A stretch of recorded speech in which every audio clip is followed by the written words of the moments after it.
నరేంద్ర మోదీ ఆస్తులేంటి? ప్రధానిగా ఉన్న ఈ 10 ఏళ్ల కాలంలో ఆయన ఆస్తులు ఎంత పెరిగాయి?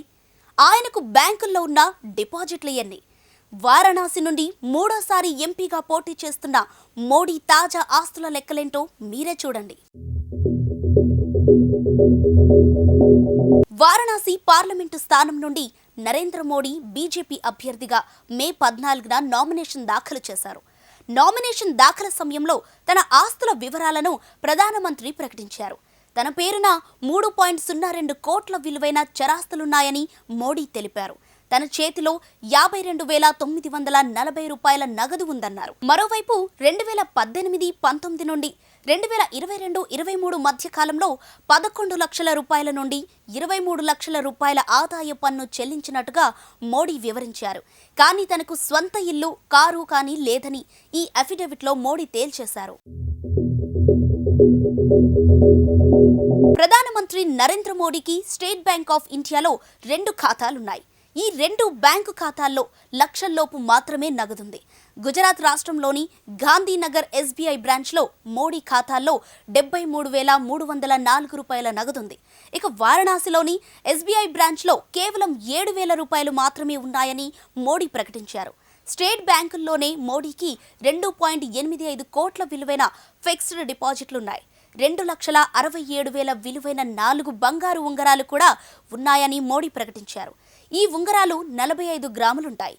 9,12,000 విలువైన నేషనల్ సేవింగ్ సర్టిఫికెట్లు కూడా ఆయన పేరుపై ఉన్నాయి. 2014-2019 ఎన్నికల్లో వారణాసి పార్లమెంటు స్థానం నుండి మోడీ విజయం సాధించారు. మూడోసారి ఇదే స్థానం నుండి ఆయన బరిలోకి దిగుతున్నారు. 2014లో తన ఆస్తిని 1,66,00,000 రూపాయలుగా మోడీ ప్రకటించారు. మరి ఇప్పుడెంత? 2019 ఎన్నికల సమయంలో సమర్పించిన అఫిడవిట్లో మోడీ ఆస్తుల విలువ 2,51,00,000 రూపాయలకు చేరుకుంది. 5 ఏళ్లలో మోడీ ఆస్తులు 50 లక్షలకు పెరిగాయి. 10 ఏళ్లతో పోలిస్తే ప్రధాని ఆస్తుల విలువ 1,50,00,000కు పెరిగింది. ప్రధానమంత్రిగా బాధ్యతలు నిర్వహించడం ద్వారా వచ్చే జీతం, బ్యాంకుల్లోని ఫిక్స్డ్ డిపాజిట్ల ద్వారా వచ్చే వడ్డీ ద్వారానే ఈ ఆదాయం సమకూరుతుందని మోడీ వివరించారు.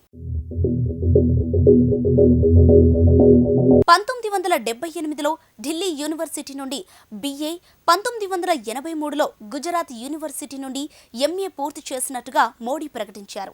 తనపై ఎలాంటి క్రిమినల్ కేసులు లేవని మోడీ తెలిపారు. భార్య ఆదాయం, ఆమె వృత్తి వివరాల గురించి తనకు తెలియదని మోడీ వివరించారు.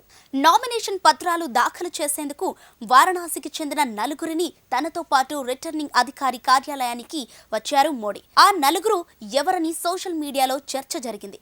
ఇంతకీ ఎవరా 4? పండిట్ జ్ఞానేశ్వర్ శాస్త్రి, లాల్ చంద్ కుష్వాహా, బైజనాథ్ పటేల్, సంజయ్ సోంకర్లు మోడీ నామినేషన్ పత్రాలపై ప్రతిపాదకులుగా సంతకాలు చేశారు. ఈ 4 వేర్వేరు సామాజిక వర్గాలకు చెందినవారు. వీరిలో ఒకరు బ్రాహ్మణుడు, 2 OBC, మరొకరు దళిత సామాజిక వర్గానికి చెందినవారు. అలా సింబాలిక్ గా విభిన్న సామాజిక వర్గాలకు చెందిన వారు వెంటరాగా ప్రధాని మోదీ వారణాసిలో తన నామినేషన్ వేశారు.